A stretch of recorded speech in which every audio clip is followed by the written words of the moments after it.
The views and opinions expressed on this program do not reflect the company, owners, management, staff, clients, or partners.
It's Wednesday, the 22nd day of October, 2025. Welcome to Bermuda's Daily Talk Show. It's the Daily Hour brought to you by the BAC Group of Companies, Medical House Lindos, People's Pharmacy, and a big shout out to HSBC Bermuda for ensuring that we're able to pump through the radio airwaves with these most important community conversations. I'm Jamal Hartman, she's Teray Tall, and Teo Dill will be with us in a bit to bring you the latest in the news break brought to you by People's. Happy Wednesday, hump day, all of that good stuff. Teray. Happy Wednesday, happy hump day. How you doing? I'm cool. I think I'm like 20 years older than you, and I don't realize how old I am until like I'm surrounded by people much younger who are adults. And you all know that I try to like go jogging every morning and whatnot. Then I was speaking to my coach, this guy Larry Marshall Jr., and he shamed me yesterday without trying to. He was like, "Really? What'd he say?" He wasn't trying to be mean, but you know how somebody's like, you know, somebody your age needs to be doing more strength training, like somebody your age, like that part. And so this morning, so I've been avoiding strength training because I don't know if you know, but Trey, I ice my body a lot. I put heaters on my body because I know you're. Thank you. Yeah, and so since I've been doing that more often, I haven't really been doing weight training or anything. And anybody knows me knows I prefer weight training, but I'm just afraid I'm gonna pull something or do something wrong because whatever. Anyway, this morning was my first time back weight training since the summer, and it was a struggle, man. And I was like, gym's empty, then people started to come, and you know, the embarrassment starts coming, not because other people they're just like, you get this, Trey, because you do Pilates and stuff. You get this. If you stop doing something like exercising a certain way for like a month, it's like starting all over again. So anyway, how am I feeling? I don't know. I've got mixed feelings this morning. Well, you know what? I think the irony of growth for strength training or even just learning is the weaker you feel, the stronger you're getting, right? Like you feel weak, but you're actually getting strong. So think long game, you know what I mean? And also embarrassment is fine as long as you're not huffing and puffing in the gym. I was checking my heart rate. I'm like, all right, I'm good. Yeah. But that had me feeling a certain way. But welcome. Nice to see you 2 weeks in a row. You know, we haven't seen you 2 weeks in a row in a while. So back to school, back to regularly scheduled programming. It's nice to be back. Yeah. Well, greetings, everyone, and thanks for making us part of your daily routine. A good one today as we welcome Brendalee White on from SCARS. We're going to be discussing the importance of protecting Bermuda's children. I am really looking forward to this conversation. A lot of people have a lot of opinions on protecting children, you know. One of the things, Teray, we have our survey out right now for the Daily Hour, and there's a few questions in there about SCARS. And not puzzled, but we spoke about mental health yesterday. And the thing about mental health is so many of us speak about it, but not many of us actually do any form of therapy or, go to counseling. And I spoke to a friend yesterday. I was just like, no, you need some therapy. Like very direct. And I said, not because of your personal life, no, but because of things that you have been through. And the person, no, actually, yeah, you're right. The truth is, I think that this is no different. I think when it comes to children, I think we have a lot to say about protecting them. But when I look at the numbers, myself included, many people haven't done SCARS training, right? And then one of the things is, who have done SCARS training, what have you helped prevent? So I'm looking forward to it. I'm encouraged by the audience engagement and support of these conversations. So my hope is that number into 100%, myself included. Yeah, absolutely. And to bridge the conversations, yesterday you were talking about mental health. Today we're talking about children. Children in Bermuda, there's research by Dr. Daniel Kavanaugh. He's been on TDH before. Bermuda outperforms anxiety and depression levels in the US and Canada. So it's a big problem, right? Like, right? Yeah, like we have to protect children, of course, like on a physical, emotional level, but also just Bermudian youngsters are in crisis according to the data. So there's a lot of protection needed for children. So I'm glad that we're all mentioning that too. I don't say this to be funny, right? Because some people laugh when I say it, but up until about 2-3 years ago, I simply thought anxiety was me watching Manchester United and like but that's being honest. And I've come, like, it took me to understand, like, no, this is a real condition that people go through, like, and various reasons. So that's, we don't know what we don't know, Teray, honestly. And a lot of us are not vulnerable enough to say we don't know it. So yeah, I'm looking forward to the conversation with Brendalee White today. And also, audience, we have a daily play. Now, Teray, you're a Beyonce fan, right? Oh, absolutely. So you're part of the Beehive, right? I'm a part of the Beagency, which is the ones who don't believe that Beyonce can do anything wrong. Oh, yes, absolutely. So you will be put to the test today to see if you're a true gay. Yeah. So that's what I'm going to say. It's music today, folks. It's music today.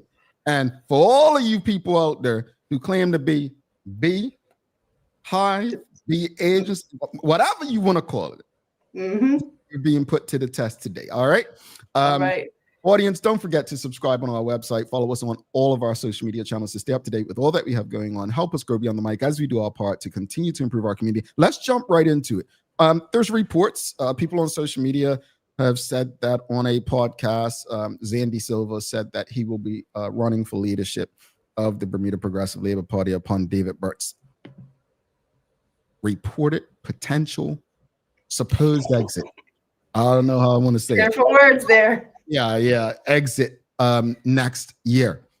Question of the morning is very simple, Teray. What are you looking for in Bermuda's next premier? Like, honestly, audience, that's it. Like, what are you looking for? Like, what I was listening to Governor Wes Moore in the gym this morning, and I believe in local politics in the United States.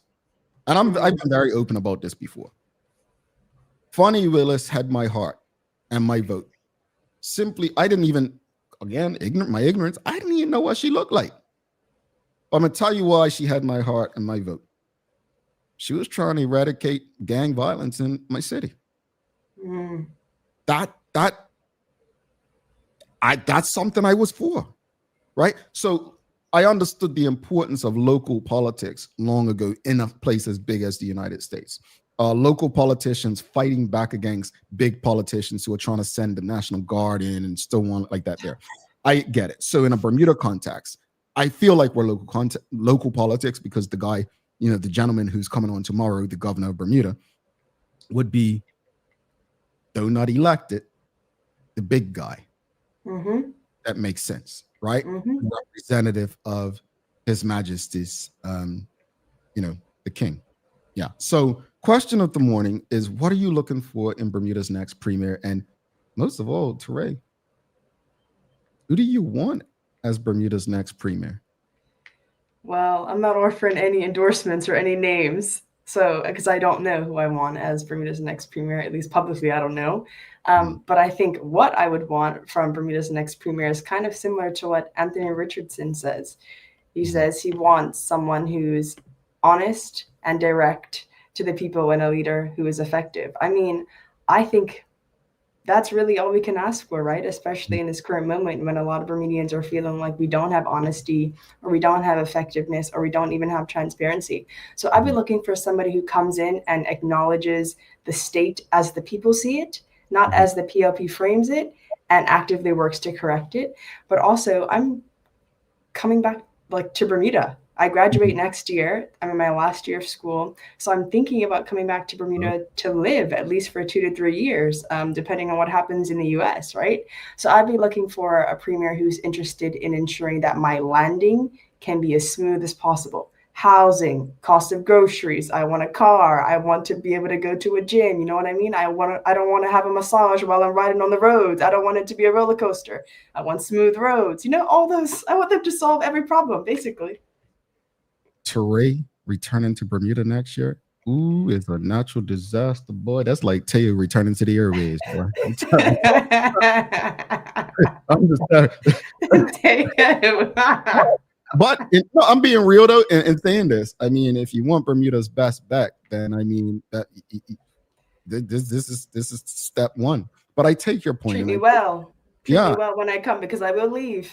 Well, and that's real, right? But I take what you said. I take what Anthony Richardson said: honesty and being direct. The people and the leader who is effective. And while some people may say effective is subjective, I think the one common thing we have in common, Teray, is what's the crazy lady?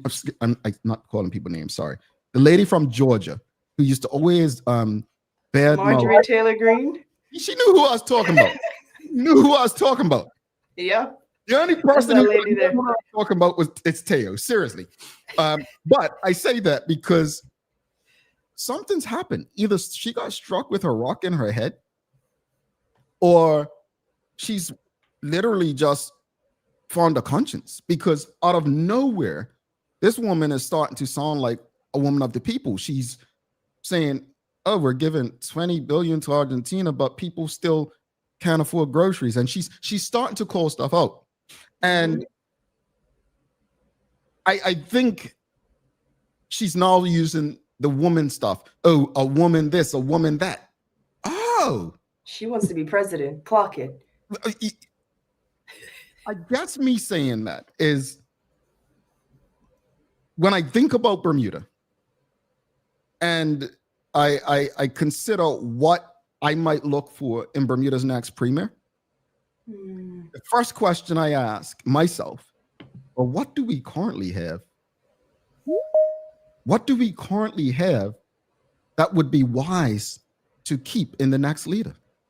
And I'm not trying to put you on the spot or the audience, but truthfully, I don't think the current leader, as in David Burt as premier, has any of the characteristics that I would want to see in who Bermuda's next premier is. You know, someone said on a post, Alexa Lightbourne, Minister Alexa Lightbourne, is really in the media a lot, right? Don't know if it's She is. She is, actually. I think she's a very PR person. It seems strategic. But someone wrote under a post yesterday, and I don't know, I think it might have been a TNN post. I want to find it because I don't want to quote. It's not my words. It's not my words. But someone wrote under a post, talking is all she does, but she's not even inspiring. That's not my words. But I share that because, truthfully, I don't care what you look like, how you dress. I really care about how you govern. Not what you say, but what you do. I think we have a more intellectual electorate today. And that's not to say people before were not intelligent or not smart. When I say more intellectual, I actually do think we have more people who understand politics today. I do. My grandpa couldn't care less. Mine either. Still to this day. Like, seriously, like, he to him, it was one system, right? And you couldn't tell him anything. When I was going around Alaska Hole, sitting in meetings and so on, why are you around there with damn people? That's what my grandpa was saying. Just being direct with you. But I think we have a more interested group, whether it's because of the crime, whether it's because of the economy, education, they seem more interested. And with me saying that, I think the expectations change with that. Mm-hmm.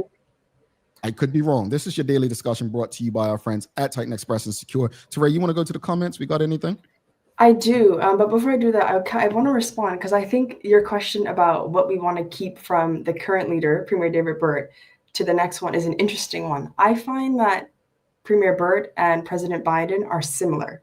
Not that they've done similar things or they have similar characteristics, but because their presidency or their premiership has been marked by so much stuff, so much conflict, so much problems, it's hard to see what they're actually doing and what they're not doing. It's hard to disaggregate his leadership from the current moment in time. So I don't even think we're evaluating his premiership in the way that we would like in maybe 5 years. Like I think we need space from his tenure, and then we'll be able to accurately say, okay, so what was done and what wasn't done.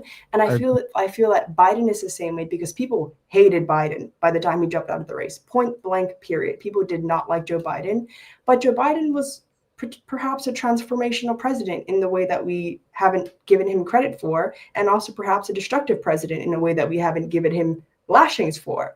So I think Premier Byrd is kind of the same, and I struggle to answer that question, but I think it's one that we should come back to maybe in a couple of years. Here's a local example. Dr. Ewart Brown. People still hate him today. But many of the things that people are trying to implement today, Dr. Ewart Brown was trying to do during his premiership. Teo will tell you. The whole right? Now some people will say, oh, well, he had his hands in that or something. The whole gaming thing, right? So I think you're right. And I think Glenn Jones was his Glenn had a position with Dr. Brown at the time, but he said it after Dr. Brown's premiership, what you just said. He said, you know, we really won't be able to tell, and not this exact quote, but he said something to the effect, you really won't be able to tell his impact or his work probably until years from now. And truthfully, that's just how it works. And I'm not saying Teray is making excuses for Joe Biden or David Byrd, but that's the reality, folks. The work you do today as a politician is really not shown. That's why they say this president's benefiting from this person. I'm going to share this article with you. I bring it up to people every now and then, and I probably said it on this show probably once. But there's an article about 15 years ago in the Royal Gazette. My cousin Armel Thomas was the president of the BPSU back then. He's president again today. And he basically said that the Bermuda Progressive Labour Party government is still living off the coattails of something of the United Bermuda Party. And it ruffled feathers at the time. And I shared it. I don't know who I shared it with recently, but I always come back to that because, again, truthfully, to Ray's point, you really don't know how a leader does until years down the road. That's when they're judged, how the impact of their work. Sir John, the same. But you want to go to some comments, Teray? Yeah, Suzanne Ingham says, who am I looking for our next premier? Not Zayn. And then Suzanne Ingham also says, Teray, you're looking for a big miracle. I guess this is because I told her I want every problem to be solved. Yeah, I don't think that should be a miracle. That should not be. I mean, I think the same way. Maybe that's why I'm more disillusioned than Teray. Teray has got more hope and faith than I do. But Teo says, oh, Jay, so you basically think all people are. Yeah. Call it youthful naivete. Maybe I'll get to where you are in like 40 years. People who know me know how hard I rode for Bernie Sanders. Like, if you knew me and if you understand me, you will understand why I'm so. And then obviously my involvement with the Bermuda Progressive Labour Party, I'm disillusioned, seriously. And I will never ever come out of this funk. But you got to make me a believer. And I think that's good. They have work to do. Kenton Trott also says, good morning, TDH family. A leader for the people is what we need. If our leader puts the community first and foremost and leads with integrity, Bermuda would go where we need to go. Period. Mm-hmm. Renee Simmons says, genuine accountability, transparency, and truth as a leader. The measure of leadership isn't about what or who you tear down. It's about what you leave standing. Mm-hmm. That's exactly what we just talked about. Yep. What's the legacy? And then Dr. Anthony Richardson says he's looking for a leader who is grounded and feels the people's needs and where they are as a people. Shamori Sky says make famous, Christopher Famous, Premier, if we're talking about a PLP leader. Thoughts? I had so much hope in Famous, but I think he chose party over people. That's just my personal opinion. All right. And then Charles H. Jeffers II says he wants a premier who will work to bring Bermudians together, those living on island and around the world, one who works towards building a Bermuda where people can live, work, or retire comfortably. Nice. Richard Scott says someone who can recognize the need for the balance between equity and equality and do it with integrity, honest, trust, and truth. Suzanne Ingham says Marjorie Taylor Greene is getting major big buck from remdesivir, which kills people. I don't like the woman. Well said. And then Nicole Walker says, I need a leader I can trust who takes accountability and is open to learning from others and will put the right people in the right positions for the betterment of the country. Yep. Love that one, Nicole. Okay. Well, let's go Instagram. We've got Mia Chambray said, I would like to see someone like Eugene Dean as the leader of Bermuda. He embodies true love. Bermuda is humble, kind, inspiring, and heart. B. Marshall 5376167 wants David Burt. Well, you can't have David Burt. He said he's leaving next. Well, he said he's leaving. You have him now, so enjoy him while you're here, I guess. Enjoy him while you have him. Treat him well. Treat him well, and hopefully he treats you well back. Folks, real quickly, just tell us, as we got to bring Teo in, and obviously we have a wonderful guest, Brendalee White, coming up talking about scars. Quick, feel free to be like Teray and I and say, I don't know, or just don't feel like sharing publicly. But who do you want as Bermuda's next premier? Just who do you want? Because a year ago today, a lot of people had the name Curtis Dickinson on their tongues. I think people still do. I'm curious to see who comes up with that in the comments. I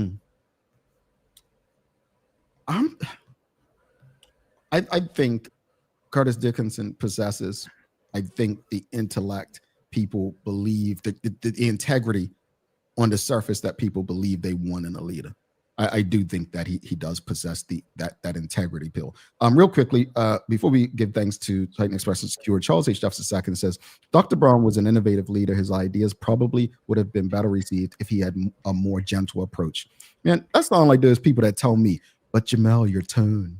I'm like, you all, they complained about Dr. King's tone. They complained about Malcolm's tone. They complained about Nelson Mandela's turn and approach before he became Nelson Mandela too. So like, I think that is the greatest cop-out ever. And I know sometimes we got to meet people where they are, but that don't ride with me. That don't ride with me. That to me is almost like telling people, and this may offend some, but I am who I am. Speak more proper, talk like them, be like them. No. Seriously, we got that gentle approach. Oh, see, Mr. Da-da-da. I know that's not what Charles means, but that's just, man, if somebody could help me, the approach doesn't matter to me. Yeah, I think he's highlighting something that's really important, though, is that you can have a transformational leader and people who are not ready to be transformed. Like the people have to be ready for change and for leadership. And if it's not, I think you have a situation like what Charles is describing. People are like, oh, he's doing it the wrong way. Oh, not this. Oh, like that, right? You end up criticizing the how instead of the why. You know who it worked for? Who? Donald Trump. Oh, Lord. Oh, Lord. Oh, Lord. I'm just saying it worked for him. I mean, I don't disagree with what Charles is saying. I just, anyway. All right. So Curtis Dickinson, Dr. Anthony Richardson said, Suzanne Ingham says, I want Jamel, Maya, and Teray for, I already tell you, I would not vote for me. Like, you don't want that. Nicole Walker says, none of those names suggested appeal to me. Slim pickings. Okay. Dr. Anthony Richardson says, Dr. Brown kept it real. For that, you have to respect the man. And we've got, we'll end it with this. Shamari's guy said, Mr. Dickinson is great, but doesn't seem to have as strong as a connection with the community. Bermuda's with Bermuda Social Ills, the next premier needs a strong community connection. This is why I think Mr. Famous is the best choice. Charles H. says, I didn't say a gentle approach. I said a more gentle approach. Fair enough. Fair enough. Language is important. And he kills me, you know.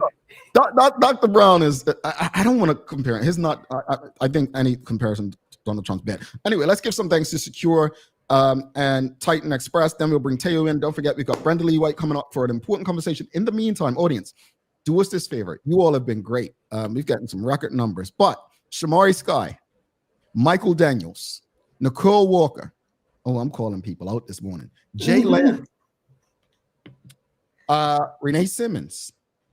I honestly don't know who, but all of you all, go on thedailyhour.com, fill out our survey. The information that you fill out really does help us, help you with this show.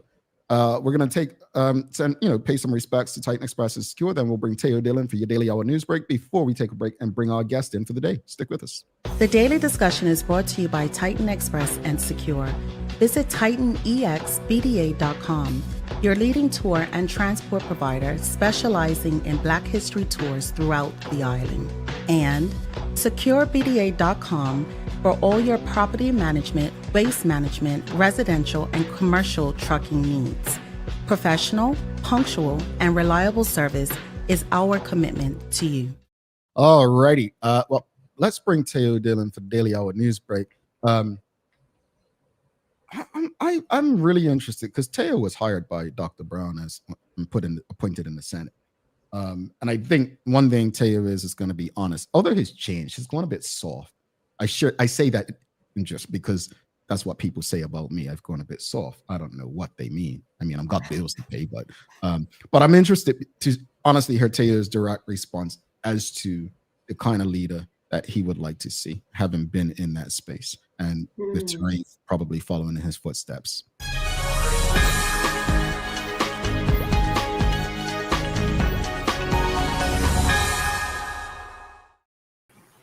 Morning, fam. I'm Teo Dill. Welcome to your TDH News Break, brought to you by the great folks at Peoples, who want to make your hump day easier with free parking, quick prescription service, and all the extras you need to help approach the weekend with as little hassle as possible. Hey, Jay. Hey, Teray. Okay. I think that my contribution to this particular discussion is going to be annoying because I like it already. Yeah. So it's kind of a pet peeve of mine when it comes to folks' typical responses to this particular kind of question. It's not really a critique of the question, because declaring our desires when it comes to our elected representatives' competency and effectiveness is I mean, it's obviously necessary, right? But the responses are almost always completely uninteresting. Like basically everybody said, I want them to be good and effective and honest. I like, of course. Like, and you know what I'm saying? It doesn't tell you anything really. Like, I would like the person that is in charge of the affairs of the state that I live in to be good at their job. And good with people. And like, okay, cool. I want them to follow the rule of law. Of course you do. Like, unless you're a fascist or an anarchist. Those people exist. No, but I mean, they're so marginal that it doesn't even matter, right? Yeah. But it doesn't say anything. I think what the more effective answers are, people or identifying your policy prescription priorities. Bingo. Like, what do you want them to do? Not who you want them to be, you know, because we all want them to be about the same way, which is to say somebody. So, Teo, did I answer your question? Not really. No, I mean, implicitly, in as much as what you said about Bernie, because that. But Teo, what was my response to that question 10 years ago? I can't remember. It was really one track. Oh no, just end conscription. That was it. Like, that was my thing. Like, right. That's the answer. Not single issue voting. No. I think that's silly too. But right. You all I know, mean, no hesitation. brand new. Like I ain't been. Teo didn't call me out about that in the group leading up to the U.S. election. I am that person who will be single voting. I'm fine with that. Yeah. I mean, you can't change it. Again, it's part of representative democracy. Everybody's gonna vote for whatever reasons they got. Exactly. I think we would get better outcomes if we were more precise about our policy preferences individually and collectively. Like, what do you want them to do, not who you want them to be? Because it's inevitably that's what's going to be really consequential. Because you can have somebody that's, all the things, right? Like you trust them, you think they're great, you think they're kind. They go to a church that you approve of, they support the football club that you like, but they suck at the job. Yeah. They're terrible at raw politics, so the maintenance of power and consensus, right? So Tay, I gotta ask. So to Ray and Teo, do you remember what I said? My number one issue was in the U.S. leading up to last year's U.S. presidential election. Taxes. Thank you. Yeah. She remembers. See, yeah. She remembers. Yes, I remember. I remember. You with you? No, with the result, it ain't gotten any better. You think? Say it again. But my point is, this is what I mean about people knowing who I am. Teo knew. Trey is learning, right? You all may think like, oh, maybe I am. I ain't never denied that. But my point is, I do find issue, and I think Teo's point is, that's the policy stuff I vote on. Like in Bermuda, my single issue right now that I've never spoken about publicly or into many people, reparations. That's where you are. You're fully on the reparations. For Bermuda, Black Bermudans, I am. But the reason I've never really gone public about it or spoken about it because y'all people didn't even want to end conscription. You ain't trying to ask your masters for money. We got to do this particular thing as a fully blown out topic because what reparations traditionally has come from the state, because the state is the villain in this instance, right? They're the one that facilitated the slave trade and the ownership of people as property. So what that would mean now is that the state, which is to say the organization that everybody pays taxes into, that is to say us, a majority Black country, we basically paying reparations to ourselves. And so in a place like this, it's kind of complicated, right? But you, Jake, my wife, Wendy, like y'all need to talk about this because you will have a ball. You'll be like, talk about it. Say it again, Jay. Say it again. My voice note last night. I should be over for dinner in a couple of weeks. Thank you. Yeah. No, I'm telling you, I was looking forward to it in advance, but I'm looking forward to for real now because I'll just be with the kids. Conversation. Anyway, Tay, you got some news to do. Yes, and as it has become traditional, this is a terrible segue. But we have tragically recorded our 8th road death this year after a man died following collision in Paget early yesterday morning. The road death was one of 2 serious collisions that both happened in Paget yesterday. 2 in Paget. The first one took place just after midnight, close to the Middle Road, St. Paul's Lane junction, when a motorcycle and car headed in opposite directions collided. The man on the motorcycle was rushed to hospital, but he sadly passed away. The car driver has been arrested with relevant offenses. Under 3 hours later, the officers at the scene were notified by the public another collision had taken place in the South Road Lovers Lane junction. They found a woman lying in the road while unresponsive, believed to be the result of a single vehicle collision involving a rental cycle, which implies she may be a visitor to the island. She's currently still in hospital getting treated for serious injuries. Much terrible shame. And although the name hasn't been released of the victim, in Bermuda, people send stuff around, which I really don't like, but just tragic. And I think, Maya and I have spoken on this show before. Those are the things you don't like to wake up to, because obviously doing this show, you wake up, what's in the news, and you see what's come through your email. It's tough. It's tough. And, as one of those things we say, I used to say all the time is we've got to learn from each other. And as my cousin and our former colleague, Ms. Dang, said to me yesterday, it's like, I don't know what to say other than, keep telling people slow down. They don't listen. And that's not to say every collision is from speed. And it's just, what do we say? What can we do? Well, the thing that I always try to say is that statistically, you are more likely to die on the road in Bermuda than almost anywhere else on the planet. Like, we are one of them places. If you come here and get behind the wheel or whatever you call it, the handlebars, like, your death is more likely than almost anywhere else. And that's gotta mean something terrible. Yeah. Now, in other news, here is something that is likely to terrify your kids or any of TDH's teenage listeners. This is important for you to know. So the European Union, which covers over 500 million people and most of the wealthiest, most powerful countries on the planet, they're pushing social media platforms to restrict access for children. That is to say, if you are under a certain age, you can't get on IG, you can't get on Snapchat, you can't get on TikTok. It's just banned for them.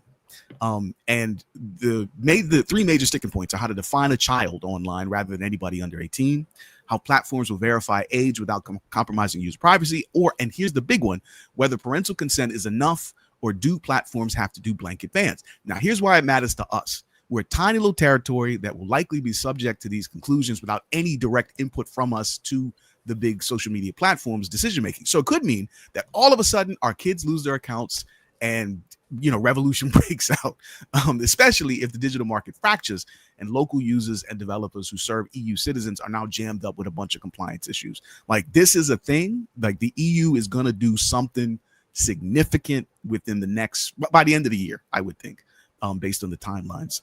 So how do y'all feel about that? Restricting access to socials. Long overdue, especially for teenagers. I think the effects of social media, particularly for young women, has been detrimental and feeds into an ecosystem of insecurity and stunted development. And for young boys, incel culture, social isolation, antisocial behavior. So good on the EU. I'm very happy with these changes. I absolutely agree with the last thing she said. Honestly, long overdue. Everything she said about the impact. You all know my love-hate relationship with social media. I second everything Teray said. Well, here's what I made me think of, right? Using the US as an example. Now, if you think about the state of that once great nation, right, let me take that back. That once better nation. Yeah. Right? Language. It used to be, before the impact of social media, their politics was not so crazy. And why that matters is because the kids weren't voting, right? The impact of social media that has done more harm to the world has not been to children. It's been to older people, right? The people that me and Jay grew up, them telling us, now don't trust everything you see, blah, blah, blah. Now they get a Facebook forward. Oh, my Lord Jesus, the media's is coming. Like, I don't want to call no relatives out, but you always got at least two. And the AI, they believe every AI video. And I'm like, I'm sorry, but that's not real. Yes, it's real. Didn't you see this? I'm like, it's not real. It's made up. It's fake. Really? No, it's not made up. I see it with my eyes. And I'm like, your eyes are deceiving you, Auntie. But they're not. And they vote. But Teo, I think this is more to do to Ray's point, the safety of young people. I think that's necessary too. I'm just saying, I don't know if it goes far enough. Right. Okay. Fair enough. That's what I'm saying. Fair enough. So in other news, I'm not sure if either of y'all knew this.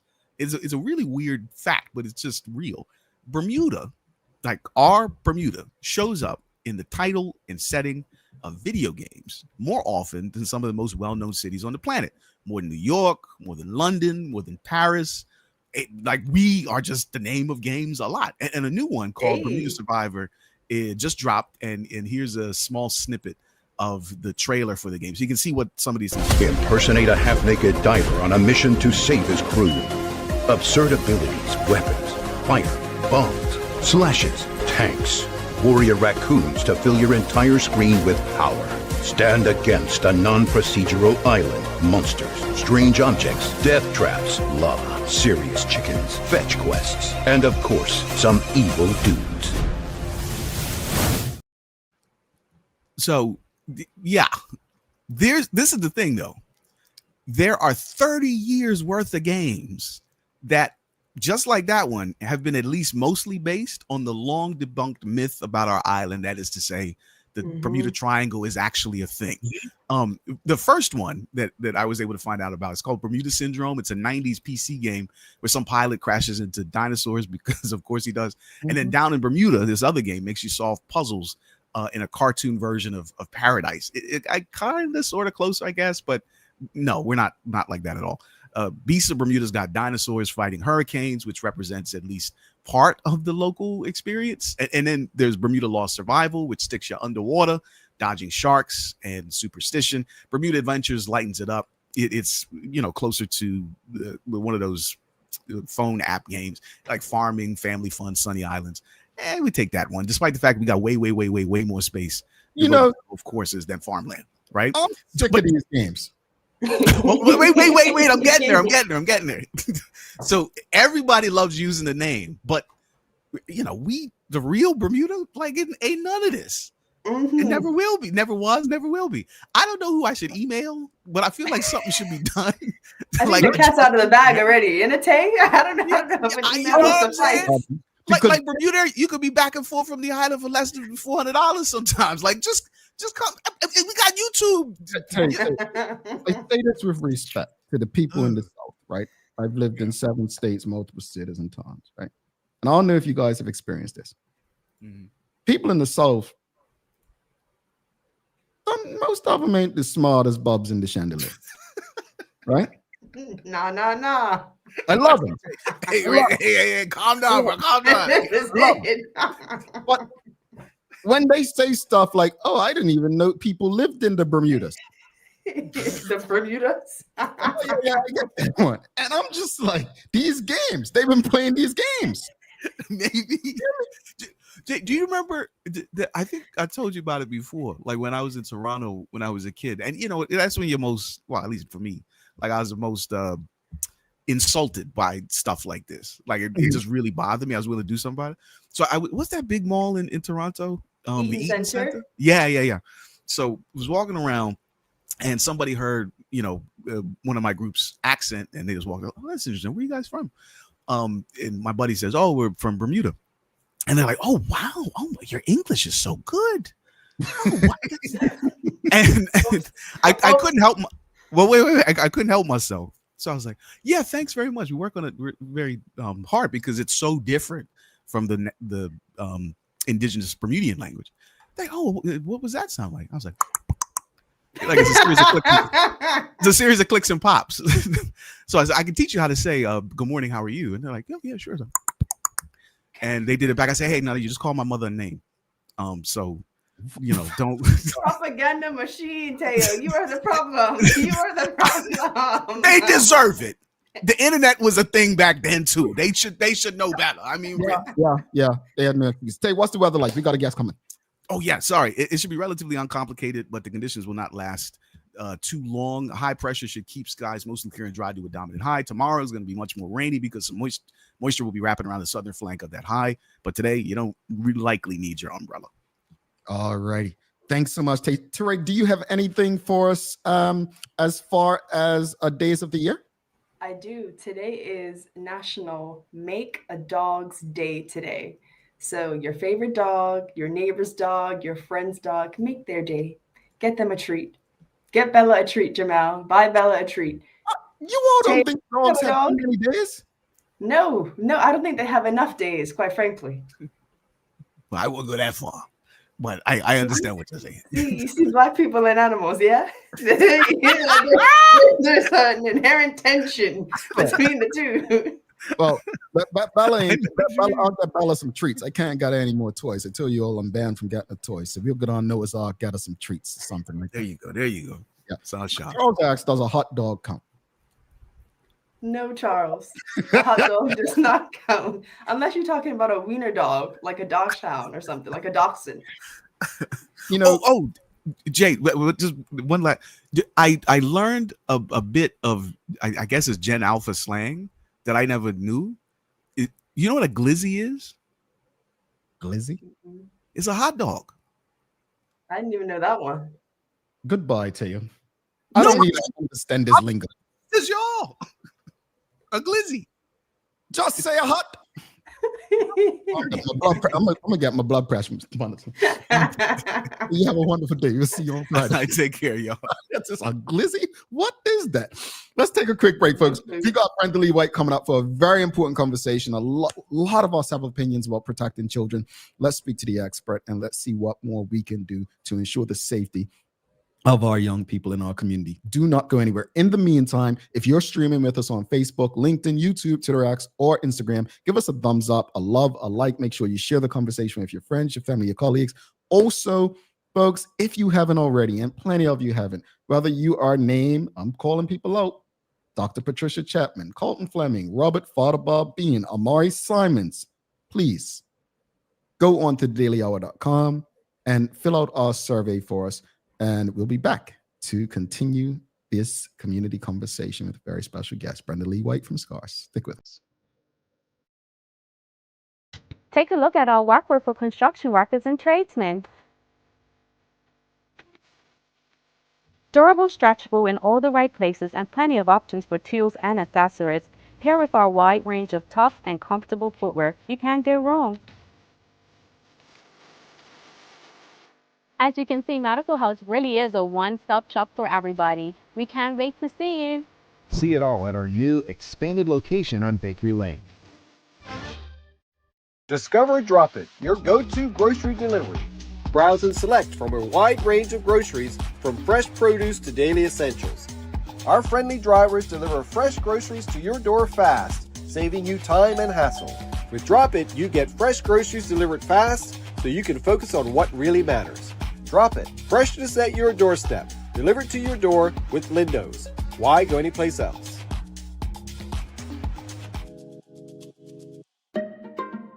People's ACW, located at King Edward VII Memorial Hospital, carries over-the-counter medicines, toys, cards, and even toiletries.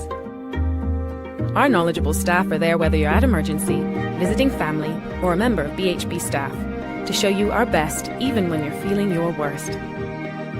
People's ACW, we're here for you.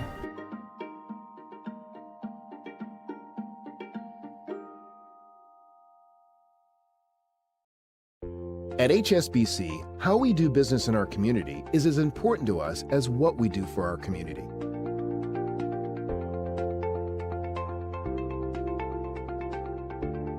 We are here at Hungary Bay with HSBC today. We're planted over 500 mangroves using 2 different methods. This work is very vital for our mangrove ecosystem and it would not be possible without HSBC's generous support. I am super happy that we have a team here of colleagues helping us replant some of the mangroves. Mangroves are critical for preserving coastal nature. And with recent hurricanes, they have been taken away by waves. By replanting them, we are really helping nature be at its best.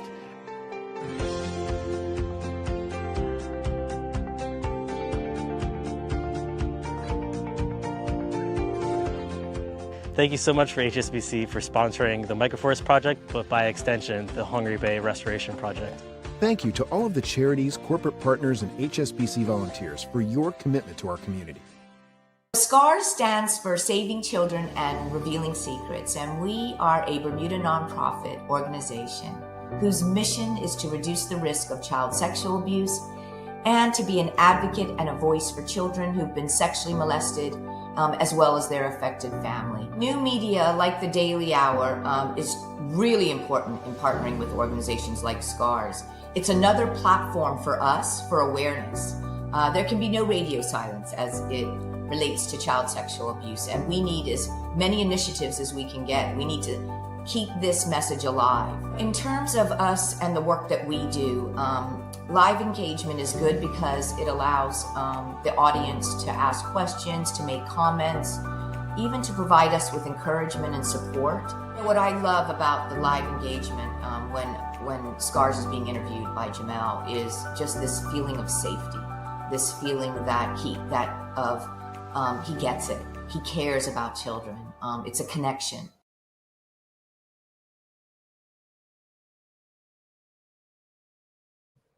Alrighty, welcome back to the big show. Teray Toll, I'm Jamel Hartman. It's the Daily Hour brought to you by the BAC Group of Companies, Medical House Lenders, People's Pharmacy, and a big shout out to HSBC Bermuda for ensuring that we can pump through the radio airwaves with these most important community conversations on a regular basis. Folks, please don't forget to subscribe on our website, thedailyhour.com. Follow us on all of our social media channels to stay up to date with all that we have going on.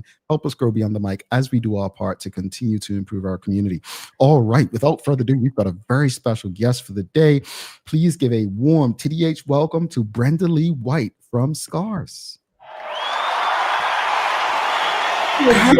Happy Wednesday to you. How are you? I'm good, Jamel. How are you? I'm good. I'm good. I mean, I'm feeling better now, you know, even though I was embarrassed earlier this morning about my workout. I'm feeling better because Teray and Taya, you know, they just made me laugh a bit. You know? Yes, they get you a bit, just a little bit. They got you. They got you. They made me cry. Brendalee, do you like dogs or are you like Charles and Jamel? I like dogs. I actually have one little Marley. Yes. Okay, so you have to treat Marley then. Of course, most definitely. He's very spoiled. What breed is Marley? It's a little show dog, I call him, a little terrier. Yeah. I don't dislike dogs. I just don't need to own my own. That's it. I love dogs. I don't need Bella watching this show, hearing me talk bad about her, and then next week I'm sleeping and wake up and she's growling in my face. I don't need those problems. So, well, you know, a dog is a human's best friend. Yeah, better than cats. You know, they listen. Yes, they're the best. They're the best. They are. Right? I don't because I'm waiting. I'm waiting until I have kids to have a dog. I'm a college student right now. I'm all over the place. I don't need one. I can't be a good dog parent right now. But I think in like 3-4 years, I'll have a dog. Just getting a dog. Well, first off, thank you for your patience because Teo and Teray, they talk a lot. So we're a bit late. But this is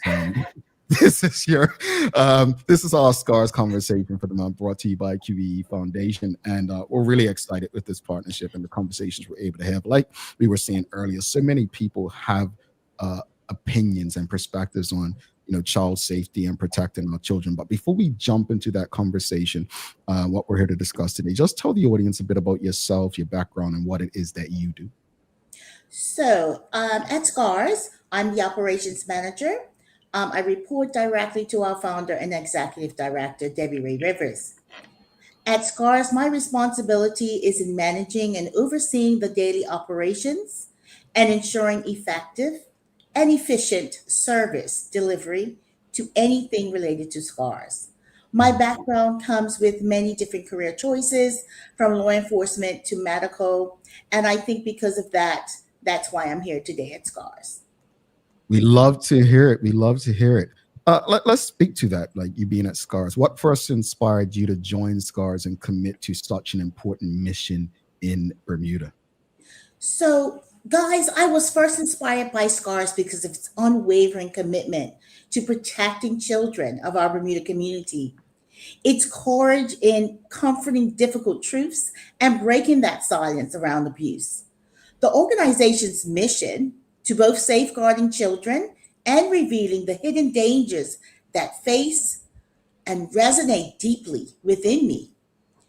I've seen firsthand how secrecy, shame can really harm children.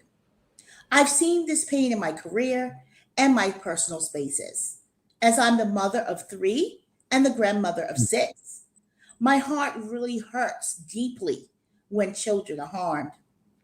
SCARS offered me a platform where I could contribute meaningful to prevention, education, awareness, and advocacy. And you know, the team at SCARS, they are not shy from hard work at all. SCARS' mission, actually, it aligned me perfectly with personal and professional values. It ensured me that every child is safe and heard. I always believed in this mission. And if you know me, I have a great love for children. Audience, if you have any questions or comments, you can send them through. We'll get through as many comments and questions as possible. Go ahead, Teray, sorry. Yeah, thank you for that, Brendalee. Mother of 3 Grandma to 6. Wow, congrats. Yes, thank I heard you. that. So, like in your work, what repetitive cultural norms or practices, like the secrecy that you mentioned, or outdated norms, are real problems in Bermuda and you see often? So, as much as we're dealing with a lot of the sexual abuse issues with children, you know, child sexual abuse has not been eradicated, not by far. Mm. And one of the most persistent challenges we face is the culture of silence, where abuse is hidden to protect reputations or avoid shame. There's also a tendency to prioritize family loyalty over a child's safety. With Bermuda being so small, this is really expected. And with all this, you prevent victims from speaking out and letting their voice be heard.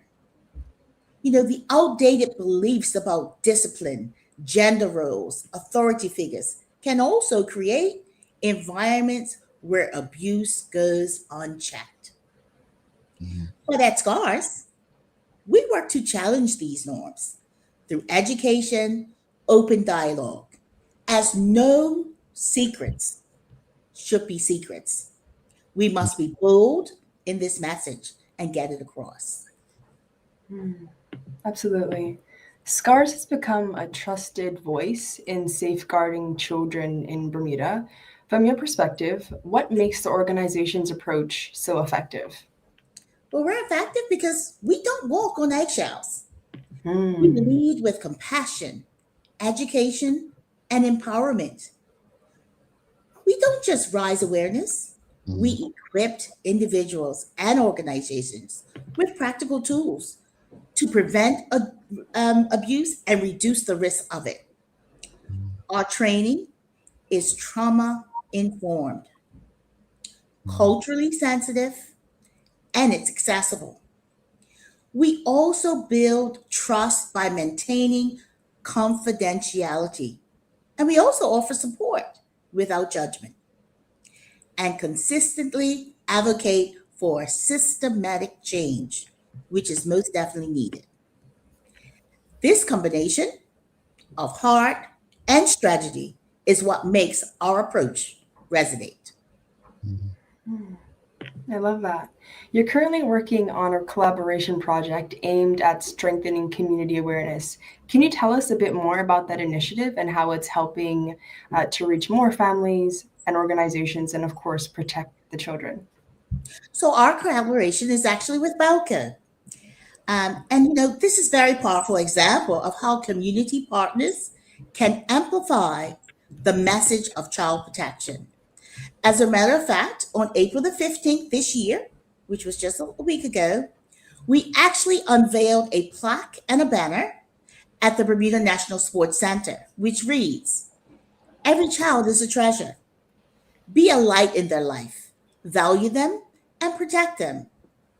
This is more than just a statement, it's a call to action.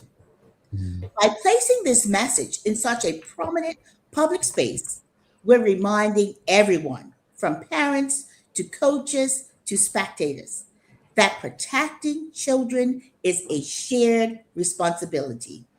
We're very grateful for Balco for standing with us in this mission and helping to shine a light on the importance of valuing and safeguarding children. Additionally, we would also like to thank the Bermuda National Sports Center for giving us the platform for this message, as this location is the perfect place. Thousands of children and families attend this location during their athletic activities. So, child protection takes an entire community. It's not just SCARS, it's not just Jamal, it's not just me. So, what's one thing you wish every adult in Bermuda understood about recognizing warning signs and taking action early? That child abuse is not always obvious, and that silence can be just as harmful as the abuse itself. Recognizing those subtle behavioral changes, listening without judgment, and knowing how to report concerns that are very, very critical. Most importantly, I want adults to know that taking action doesn't require an expert. It just requires courage, compassion, and commitment in doing what's right for a child. And if that child discloses that they have been sexually assaulted, listen. Listen until you're uncomfortable. Support them. Believe them. Let them know it's not their fault and they did the right thing. And you know what? Thank them for telling you. As a sex offender could be anyone, and we must report it. I mean, according to research, 90% of people who sexually harm children are known to their victim. I want to emphasize what you just said, that it can be anyone. That is correct. And I think this is why it's important for us to understand that titles don't exempt somebody from criminal or disgusting behavior. Knowing that, and people, because there's various reasons people don't come forward or speak up. I saw a story recently in the United States in particular where someone was being abused, and the parent or guardians in this case had a relationship with the person who was supposedly doing it. They don't want to ruin their career and their life.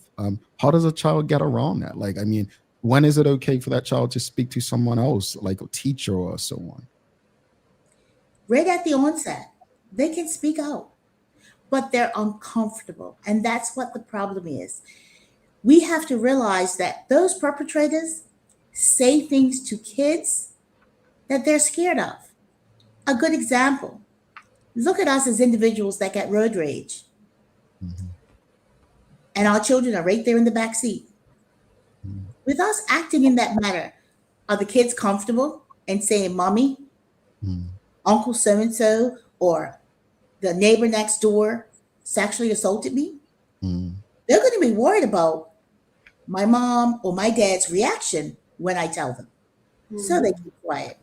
Or it could be that perpetrator says, if you tell your parents, they're going to get rid of you and you're going to go stay in a home because you're being disruptive to the family. They'll never believe you. So these are the things that kids come up against. Yeah. Audience, if you have any questions or comments, feel free to send them through. There are many people, we currently have our survey live, and unfortunately, not everyone is SCARS certified or done SCARS training.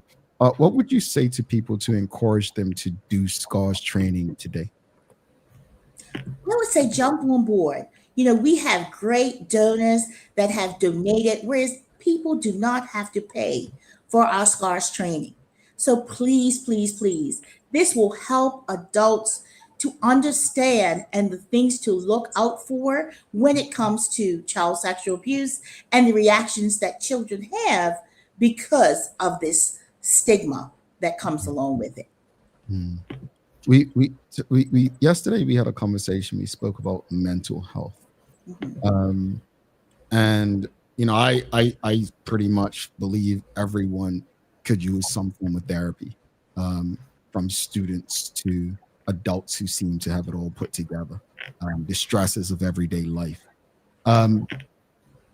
Remember that comment I emphasized just now? It's mostly someone known to the individual, and it can be anybody.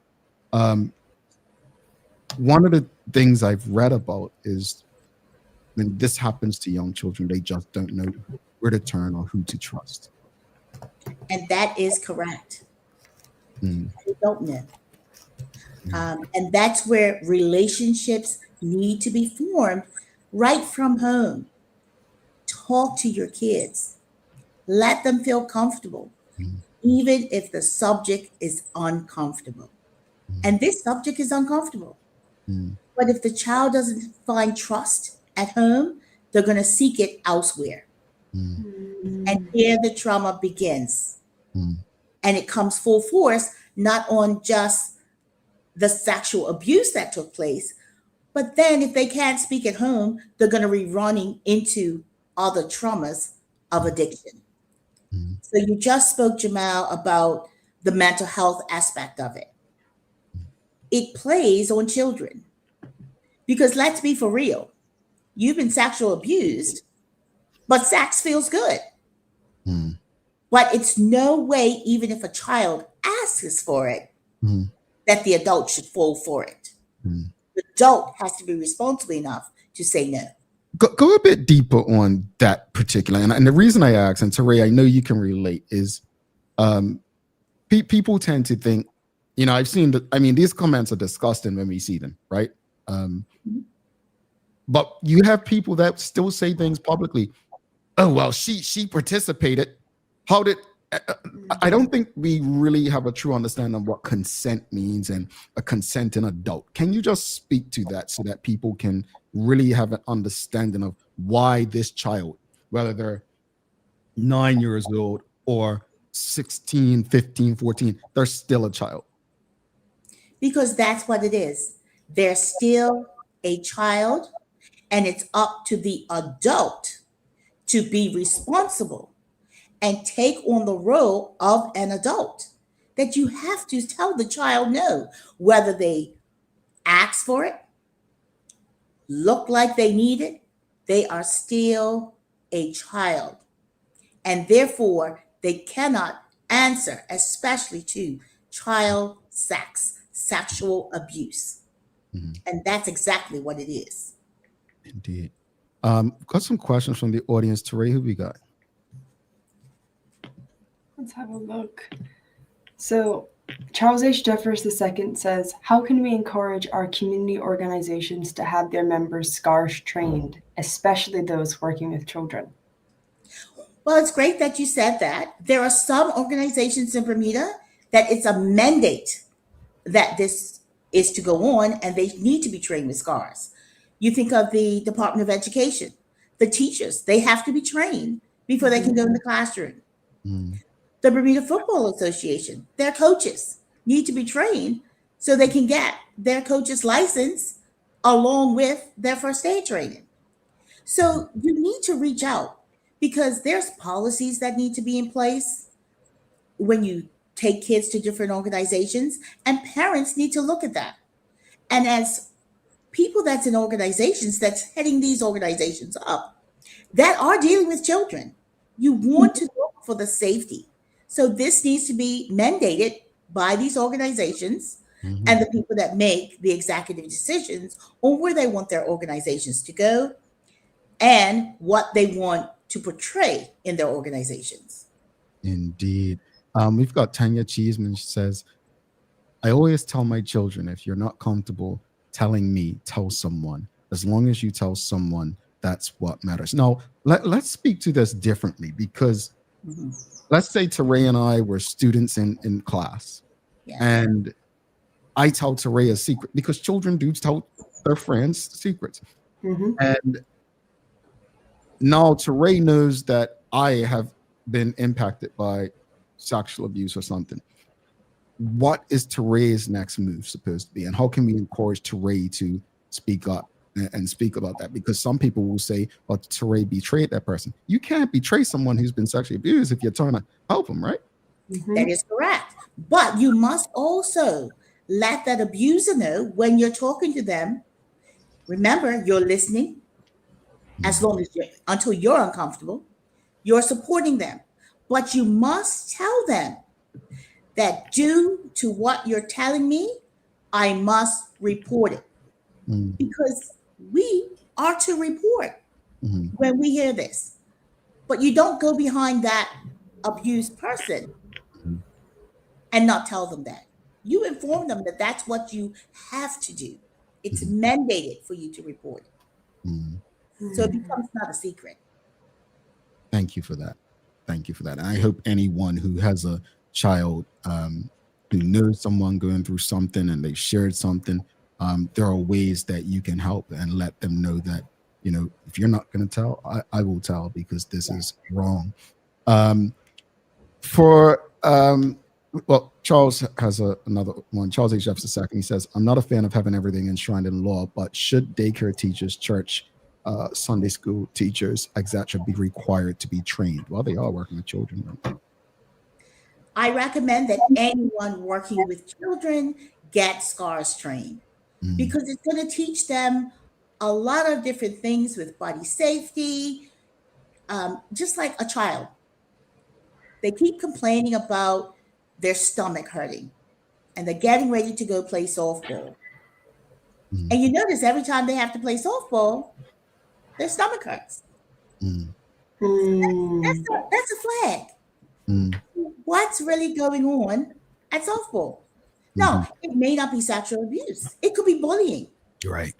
But we need to get to the bottom because back in the day, parents used to say, I'm paying for this softball. You better get to that training right now. I'm paying for it. Instead of saying, hey, I notice every time you go to softball, your stomach hurts. Is it anything you want to share with me? Or I've noticed that every time you go. Make them feel comfortable because then guess what? They will start talking because you noticed, because you're showing you care. Yeah. Miss Ellen Kate Horton says daycare teachers must be SCAR trained, but Carla Franklin's asking, how much training is in our schools? Now, Carla, when you say how much training is in the schools, what are you specifically asking about training? Because I can only state what's being trained within SCARS, not what's being trained within the schools. Gotcha. Yeah.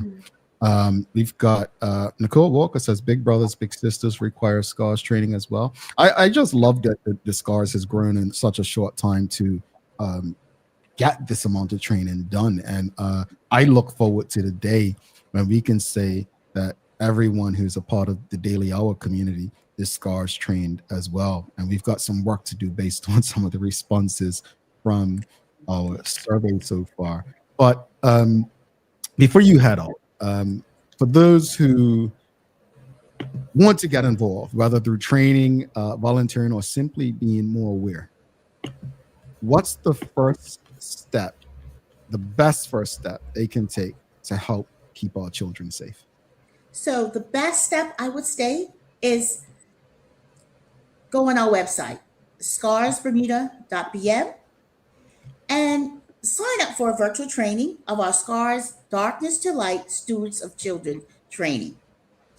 It's designed to empower adults with knowledge and confidence to prevent, recognize, and to react responsibly to child sex abuse. From there, individuals can advocate or simply have conversations in their own circles. Every action, no matter how small, helps build a safer Bermuda for our children. We all have a responsibility to protect children. So again, please visit our website. We have a lot of information there. You can actually see the Daily Hour shows from previous. You can see different educational tools, as well as supporting documents that support the use of SCARS and having SCARS training. I think I speak for everyone, and I don't like to do that, but Ray and all of our TDH community, man, I say thank you for the work that yourself, your colleagues, the organization is doing.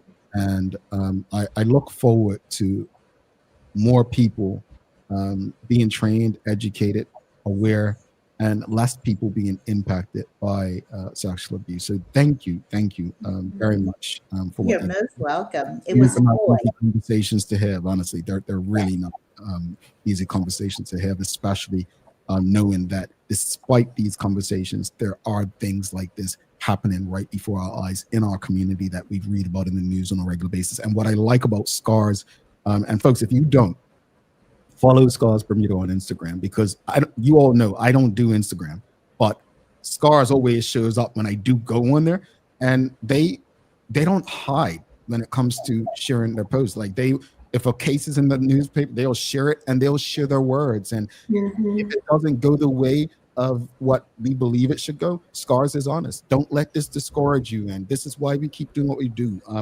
For me, it's a page that I say it all the time. I follow things and people that inspire or motivate me, or I believe can help me. And I encourage people to do the same. And so thank you for the work that your entire team does. Yes. We look forward to continuing these conversations. And we're on buses. We're in TCD on the monitors. We're in KFC on the monitors. And now we're in 2 places at the National Sports Center. There we We're go. bold. We're out there. Lovely. Protect our children in our Bermuda community. Thank you so much, madam. Have a wonderful day. Yes, Jamal and Teray, thank you so much. Thank you. Yes, have a great day. You as well. Such a beautiful spirit she is. I know. Love it. I love it. I love it. And you know what's interesting? I love these conversations, and I always say, you know, we should have a community where we need to have these conversations. We don't need to have these charities. But the fact is, unfortunately, we do need them at this time. And I'm grateful that we have people who are easy to engage with on these topics. Folks, we're going to take our final break. After this break, we'll come back. And I did ask Teray if she is a Beyonce person, and she said yes. She's probably been Googling ever since to figure out. I've been studying, okay? I'm a, you know how I am. I'm a student. I've been studying, so. All right. Let's see. Audience, get ready, because this one may stump some of you. Stick with us. We'll be back in a few. Considering the increasing challenges faced by financial institutions, the need for insurance protection is a critical component of the risk management framework. At Friesenbrook, our priority is to safeguard your assets with the most optimal, cost-effective risk management cover to help protect your business, whether it be cyber, directors and officer liability, professional indemnity, or property insurance. Call us on 296-3600 to learn more about our full suite of competitive corporate insurance products. At Friesenbrook, we provide insurance you can count on. Dreaming of expanding your business? With BDC's Loan Guarantee Program, we support your ambitions. Get up to 75% guarantee on bank or credit union loans up to $300,000. Just your vision and our support. Apply today and unlock new business opportunities. BDC. Bermuda business starts here.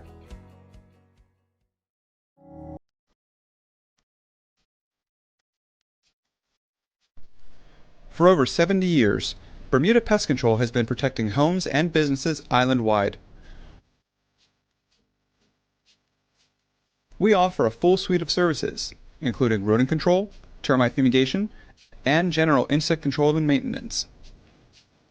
Our team of experts will quickly and efficiently eliminate any pest problem you may have. With Bermuda Pest Control, you can enjoy a pest-free home in no time. We're committed to providing fast, reliable, and solution-driven services for our customers. It's what we've been doing since 1952. Call Bermuda Pest Control today and say goodbye to pests for good.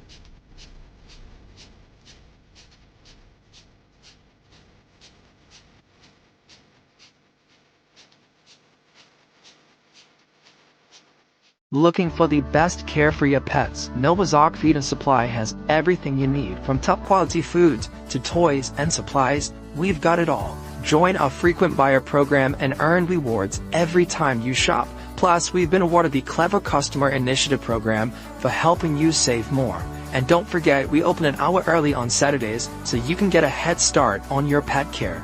Visit us today or shop online for easy pickup or delivery. Your pets will thank you. PALS is a cancer care charity. We started 45 years ago. What started as a charity with a half-time nurse, and basically just assisting patients going home from the hospital, but patients dying at home. We now, 45 years later, have 6 nurses, a social worker, and a palliative care physician. I know a lot of people that watch the Daily Hour every day, so it's just educational. It helps you know more about specific charities or specific organizations, and kind of get the nitty gritty as opposed to just seeing a flyer on social media or just hearing or seeing a commercial. I think it's more beneficial. Like if I'm on the radio or on TV, I'm just like telling you what I think you want to know, but you might have specific questions that I can answer directly. I think it's much better having the live engagement.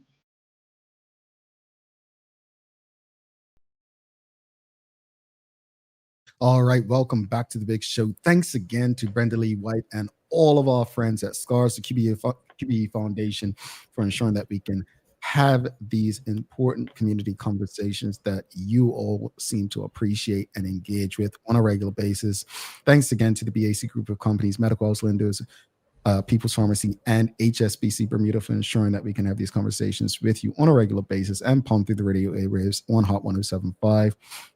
Folks, if you haven't already, if you're streaming with us on YouTube, Facebook, LinkedIn, Twitter, X, you know what to do. Give us a like, love, thumbs up, share the conversation with your friends, your family, your colleagues. It is time for the Daily Play, brought to you by Bermuda Trivia, now available at stores throughout Bermuda. Follow Bermuda Trivia on Facebook, Instagram, Twitter, X, and TikTok to find out why it's Bermuda's favorite trivia game. All right, it's music today. Teray, are you ready? Yes, I think I need so. it in the hands to make sure that you're not good. All right. She showed us her hands, folks. Teray and audience.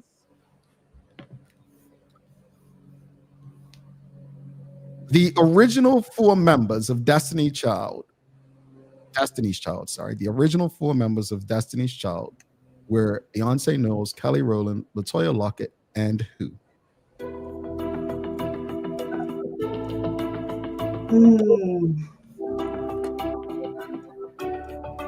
Kelly Rowland?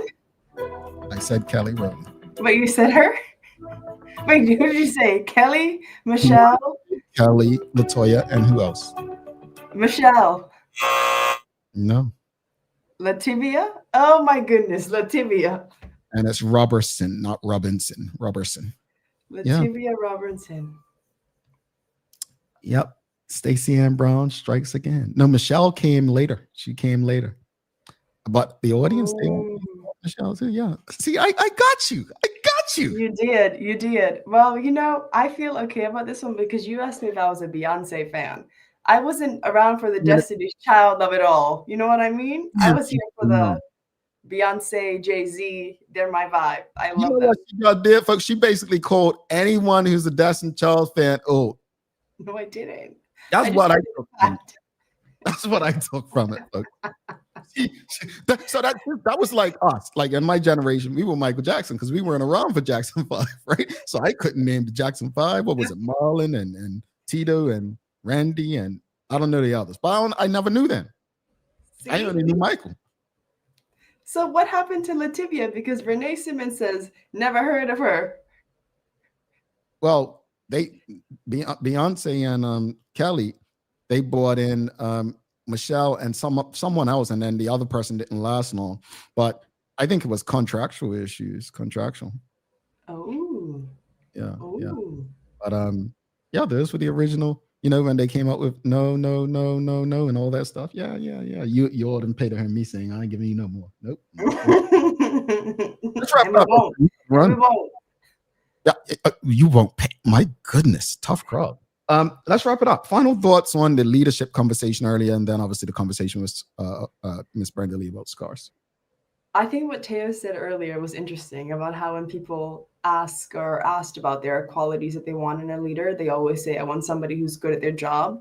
But I don't see it that way. I think that people are saying, oh, they want someone who's good at their job. They want someone who's open and honest because they currently don't feel like those needs are met. So although it may be in a good world, it may be the baseline of, oh, you have somebody who's good at their job, honest, effective, and then you build from there. Right now, it's clearly a lack of trust and people just don't like what they have. So they're saying, no, we need to go back to the basics.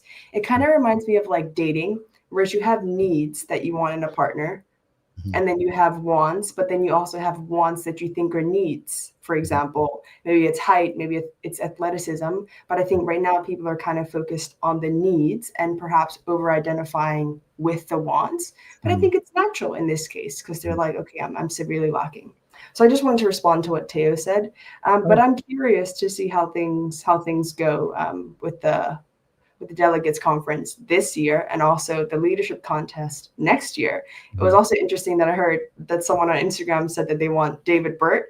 So we'll see if he actually steps down. I think he is going to step down. I don't think he would have made this a big ordeal to not step down, but we'll see. But you were going to say something?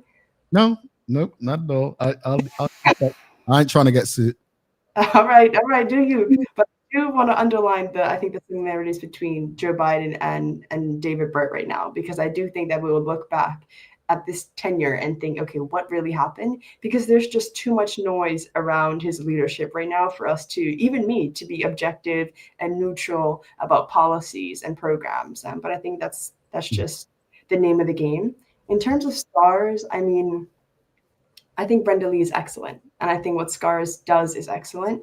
And Charles H. Jeffers in the comments, he said, I wonder if there's a stigma to the training where people feel like it's to prevent them from abusing children. Just a thought. I think it's an important one. And I think it's one that I've heard people say, but I would just suggest that we think of it in the same way as physical health. Like, for example, I got CPR training to help. And I think you can think of it in the same way of, oh, I don't want to be caught out not helping, or if somebody is in a dire situation, I don't want to be guilty because I couldn't do anything.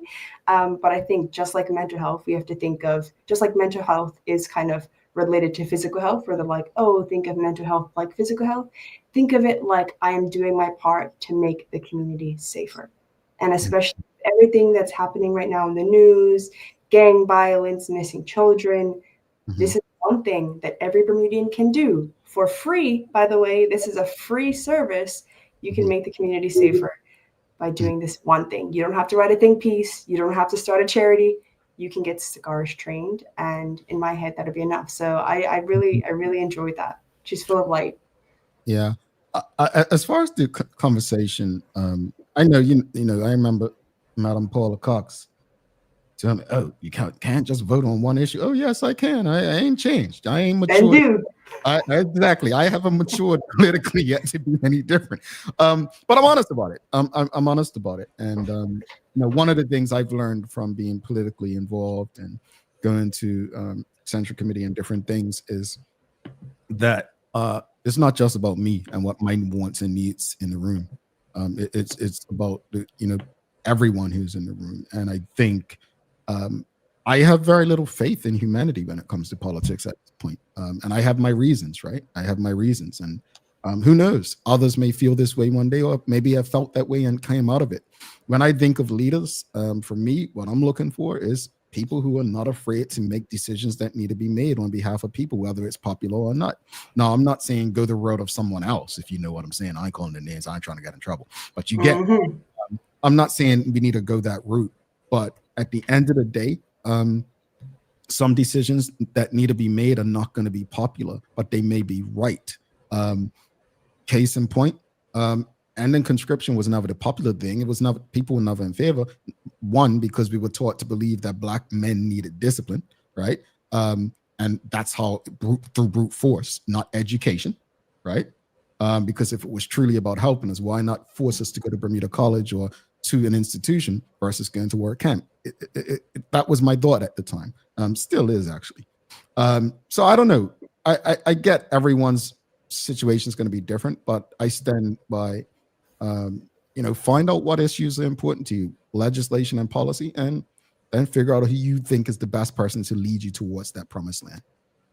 As far as the conversation with SCARS, as I said already, I really value these conversations. As a person, a former youth coach, as a mentor in different programs, both in Bermuda and the United States, I believe it's important. It's important not just for the people involved, but even parents who may have to work second or third jobs, know what to look for in your children's behavior and the like. So I'm a fan of what they're doing. I'm a supporter of what they're doing. And I am hopeful that more people will continue to not just get trained, but go back and get retrained. Because one thing I think we all forget, as technology evolves, so will the training, so will the strategies and the abuse will evolve. So keep your training updated, keep close contact. And like I said, follow them and learn more as time goes on. Our community will be better for it. Teray, do you have any daily inspiration for us? I do. This one is from Brianna West, and it says, life knows things you don't. It's heard conversations you haven't. It's realized the truth about some people that you have not completely come to know. Trust life when it seems like the very things you want most suddenly no longer want you back. Life is not turning its back on you, so you must learn to not turn your back to it. I love that. That's deep. She's deep. I love her books. That's from the Life That's Waiting. It's, I think, one of her earliest books. She's great.